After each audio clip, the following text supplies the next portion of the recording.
Kerala senior citizen forum Chemancheri യൂണിറ്റിന്റെ ആഭിമുഖ്യത്തിൽ വയോജന പീഡന വിരുദ്ധ ദിനാചരണവും ബോധവൽക്കരണ ക്ലാസും സംഘടിപ്പിച്ചു. പൂക്കാട് വ്യാപാര ഭവനിൽ നടന്ന പരിപാടി ജില്ലാ സെക്രട്ടറി സോമൻ ചാലിൽ ഉദ്ഘാടനം ചെയ്തു.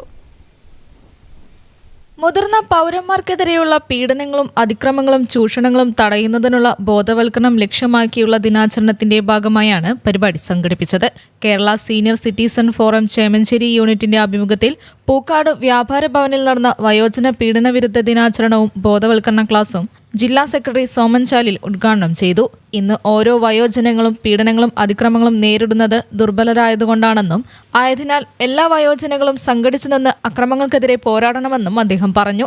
വയോജനത്തിനെ അല്ലെങ്കിൽ വയോധികനെ കൊല ചെയ്തു ഇങ്ങനെയുള്ള വാർത്തകൾ നമ്മൾ ധാരാളമായി കേൾക്കുന്നുണ്ട്. സ്വത്ത് നേരത്തെ കിട്ടാൻ വേണ്ടി അമ്മയെ പൊടിയിലേക്ക് തള്ളിവിടുന്നു. അതുപോലെ മകൾക്ക് വീട് കൊടുത്തതിന്റെ പേരിൽ അച്ഛനെ ക്രൂരമായി മർദ്ദിക്കുന്നു. ഈ വാർത്തകളൊക്കെ ഇന്ന് ഒരു സാധാരണ വാർത്തകളായി മാറിയിരിക്കുകയാണ്. എന്തായാലും വയോജനങ്ങളെ പീഡിപ്പിക്കുക എന്നത് പറയുന്നത് മറ്റ് ശക്തിയുള്ള ആളുകൾക്ക് വിനോദമായി തോന്നിയിട്ടുണ്ടോ എന്ന് തോന്നിപ്പോകുന്ന സ്ഥിതിയിലാണ് കാര്യങ്ങൾ നടക്കുന്നത്. ചടങ്ങിൽ MC മുഹമ്മദ് കോയ അധ്യക്ഷത വഹിച്ചു.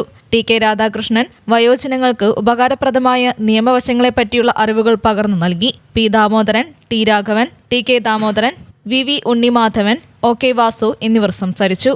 News bureau, Koyilandy.